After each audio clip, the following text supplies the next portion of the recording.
training in the Dharma.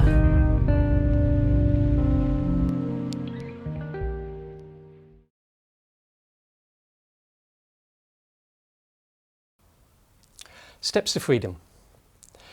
In his lecture, Sangharakshita talks about three kinds of path. The path of irregular steps, the path of regular steps, and the path of no steps. And he talks quite a lot about the path of irregular steps and how we may need to move from there to the path of regular steps. He mentions the path of no steps, but says he's not going to say anything about it because you'll want to know all about it for the wrong reasons. So I'll talk about it. At least I'll talk about it in a way, as you'll see. I'm going to go back to the Buddha and the Pali Canon. And many times the Buddha gives what in the text is called a graduated discourse. Graduated discourse is a translation of Anupubi Kata. Kata meaning talk, discourse, and Anupubi, graduated or gradual. Actually, it means step by step. So a step-by-step talk. And he usually gives this kind of talk to someone he's never met before, someone who's new to the Dharma. It goes like this. He begins by talking about generosity and the rewards, the results of generosity. Then he talks about ethics and the rewards of ethics. And he talks about renunciation and the rewards of renunciation. And then, and only if he sees that the person he's speaking to is ready, he gives a wisdom teaching. Something like the Four Noble Truths, the Three Lakshanas, conditionality. When I say the person is ready, the text is very specific about this. The word is kala chitta, chitta being mind, heart.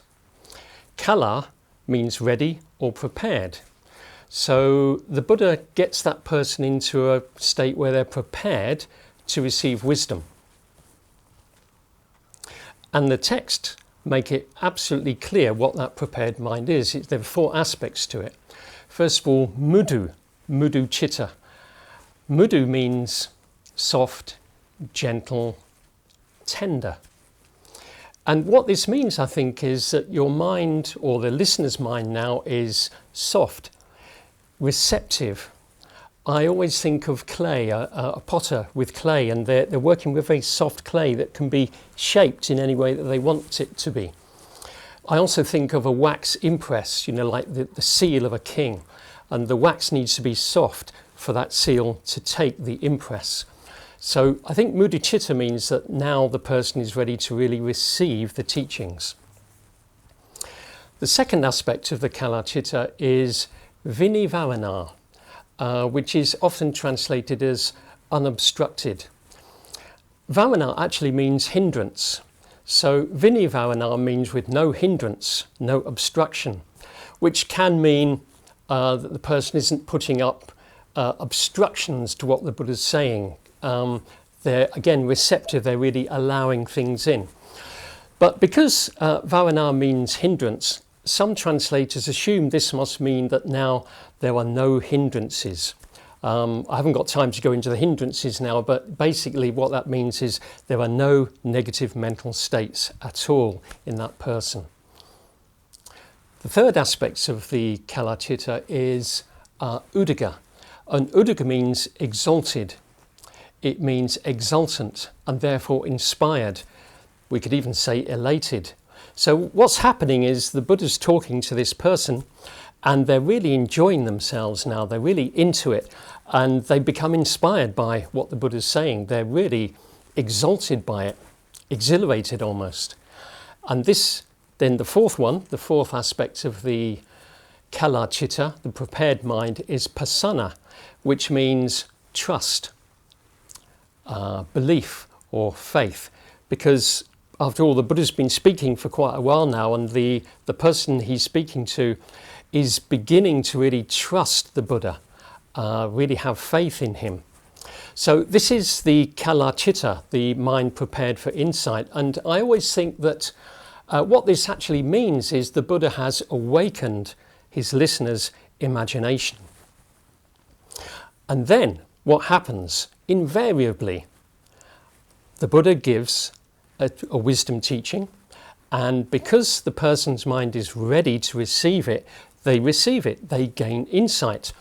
But the text doesn't talk in such terms. The Buddha, the text says, is much more imaginative. The text says, and then the listener's mind, just like a pure white cloth, receives the dye. I really love that. So the Buddha has got this person's mind in a state of purity, you could say, pure white, which is ready to receive the dye, the colour of the Dharma. And I always think of the kesa here, which is pure white with the colours of the three jewels. You really receive that teaching.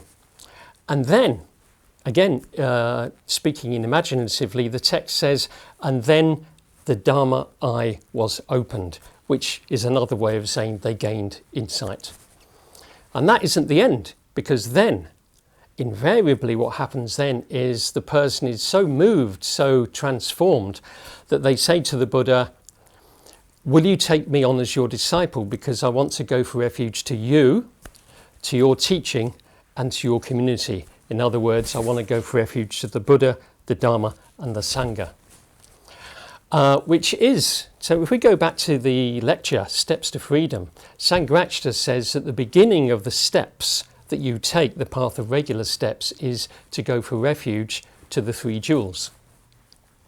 So I'm saying all this because in a way what the Buddha is doing, he's laying out the path of regular steps to his listener, but his listener doesn't actually take those steps.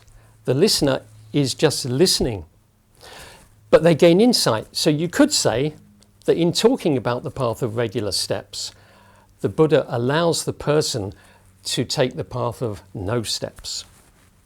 Now, I was talking to a friend of mine about this the other day, telling him I was going to give this little talk, and I told him about it, and he said, well, so what? Because we're not going to meet the Buddha, so what has it got to do with us? That's a very good point.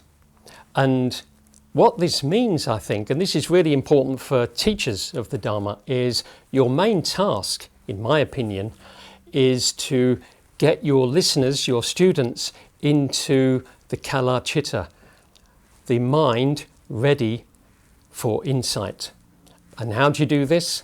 By communicating with eye contact, by enjoying yourself with the communication. And if the teacher is in the kala chitta, then the student is much more likely to come and join them. So I'm giving you teachers quite a high bar here on the course, but let's not put it all down to the teacher. So on this course, why don't you all try to invoke the kala chitta, the mind prepared for wisdom.